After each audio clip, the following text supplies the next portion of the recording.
Good morning. I'm pleased to introduce you to the dedicated professionals who make up Group 1.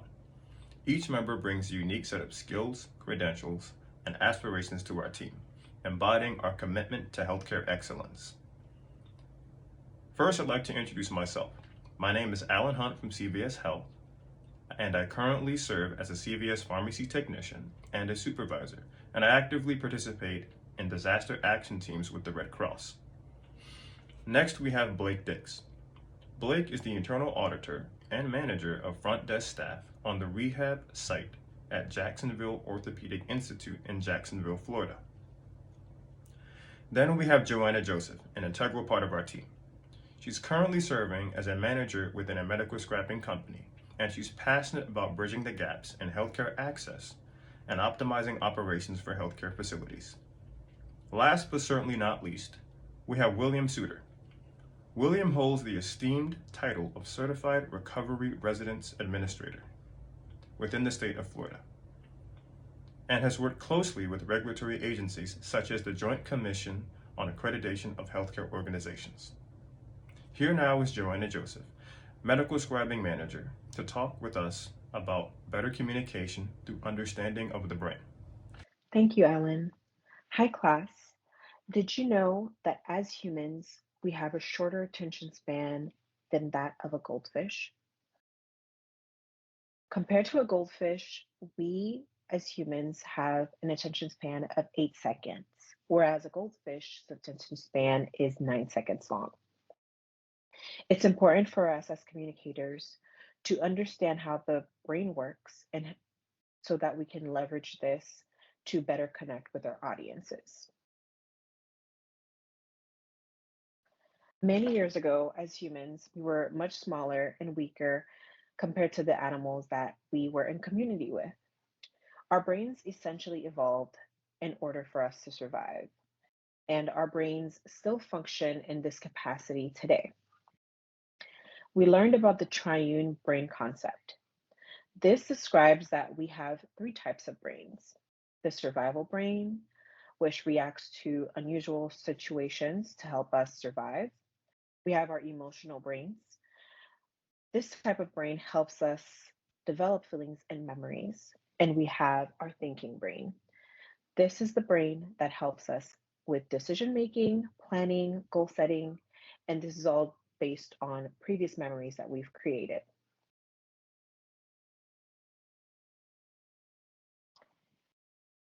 A lot of what we do involves little thinking. What I mean by that is how many times have we got in our car, got on our way home from work, and maybe got about 50% of the way there and could not remember how you even got there. This is because we usually act before we think. We learned about System 1 and System 2 thinking. System 1 thinking is very fast, automatic, effortless, associative, emotional, and intuitive. Typically, System 1 thinking is also inaccessible to conscious awareness. As humans, we typically tend to remain within the System 1 thinking. System 2 thinking is much slower, it is controlled, it does require effort, very analytical, and accessible to our conscious awareness. As I mentioned, System 1 thinking is where most of us humans remain. And this is why things like the framing effect exist. So the framing effect is a cognitive bias in which, when presented with two options, an individual will pick the option that is a gain or the option that is more positive. The textbook highlighted the example of packaged meat labels. So if a packaged meat label is labeled 80% lean, um, most of us will obviously pick that one. But if we're presented with maybe a package that said 20% fat, we may not be um, as ready to pick up that package of meat. So this is what the framing effect does. is that when presented with these two options, most of us will automatically go with the option that seems the most positive. And this is just an example of how um, our unconscious brain works.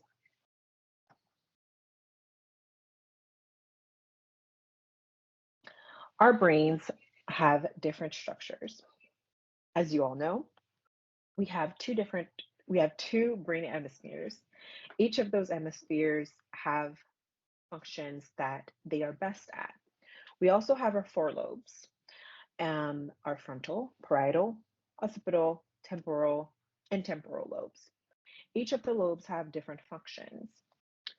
Within those lobes, we have different areas with distinct functions, such as the prefrontal cortex or PFC, the anterior cingulate cortex, and the hippocampus. To help us take advantage of the wiring and function of our brain, we must understand those structures to better help us communicate with our audiences.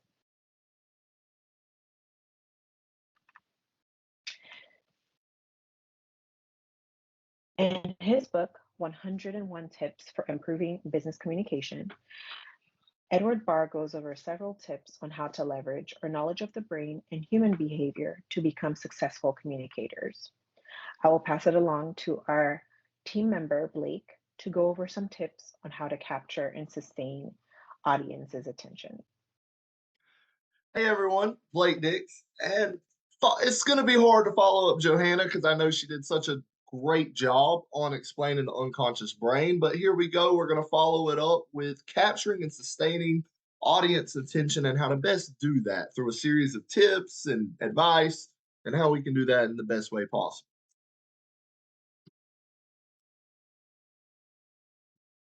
Sorry, technical difficulty.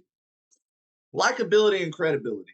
So, likability and credibility, they go hand in hand, honestly. So to be likable, you must be credible. And for people to listen to you, you have to have that level of credibility, else they're not going to believe anything you say. Such as if I was to sit up here and talk to you all in this video and say, well, you wouldn't listen because I can't captivate an audience because I'm unable to speak clearly. I'm unable to speak fluently and gather attention from others. So to talk about likability and credibility is it's a given. It's something that is a requirement to be an efficient speaker. It must be there and it must be present throughout the course of the presentation. Understanding emotional nature, all of these things go into it. So obviously, if you're crowd, you must pay attention. You must please the crowd to some extent. You must play into their emotions to keep their attention harnessed on yourself. Shaking things up. You should always keep the audience guessing. This once again keeps their attention. It keeps them focused and keeping it short and sweet is an important part because if I just sat here and blabbered on and on for an hour, then you wouldn't get the point. You would forget halfway through and forget what I was even talking about. So you create a theme, 7 words or less to increase retention, and that is how you best efficiently shake things up and keep an audience captivated. Keeping the audience captivated is something that must be kept in mind throughout the course of your presentation, obviously. So, a great way to do this is a great elevator pitch. So, if you open up and just start out by saying, "Hey, my name is such and such," why would they care?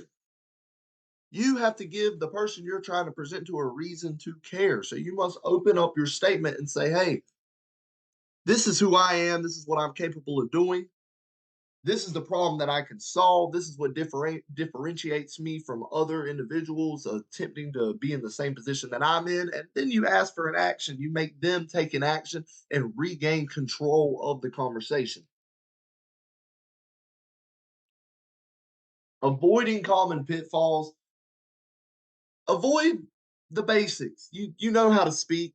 You've heard it your whole life. You've watched people in movies. You've watched people on television. You've seen presidents give speeches. Hopefully, everyone's seen that.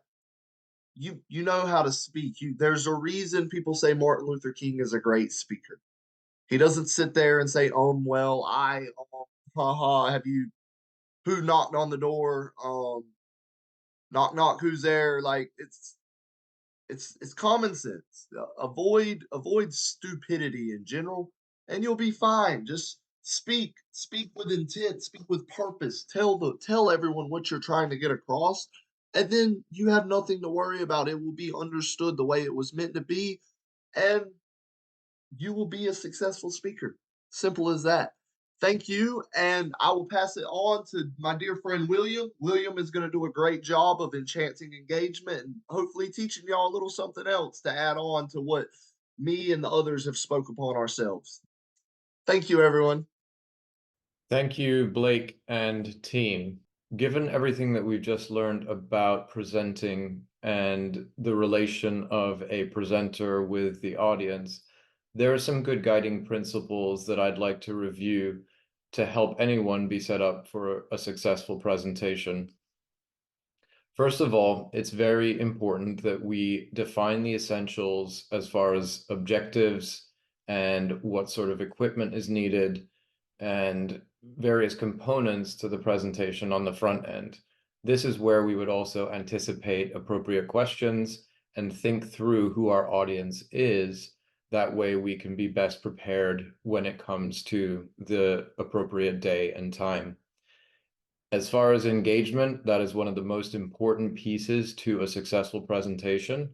It's imperative that a presenter fully engages the audience and that it is a two-way feedback loop rather than a presenter talking to a group of people at any given time. There are some effective ways of doing this, whether it be engaging in questions, pausing for reflection, asking for additional information or feedback, but bringing the audience into the experience is an effective way to make the presentation positive and appropriate for the presenter's purposes. This is why we need to use interactive delivery. Lastly, at the end of a presentation, it is important to lead with a strong conclusion that ties everything together. Throughout the course of the PowerPoint and various other components, there will be a connecting of dots, and the conclusion is a wonderful way of bringing this all full circle. Body language can often make or break a presenter's effectiveness. Hand gestures, a lot of people have organic hand gestures. They can be helpful, they can be hurtful, depending on how appropriate they are.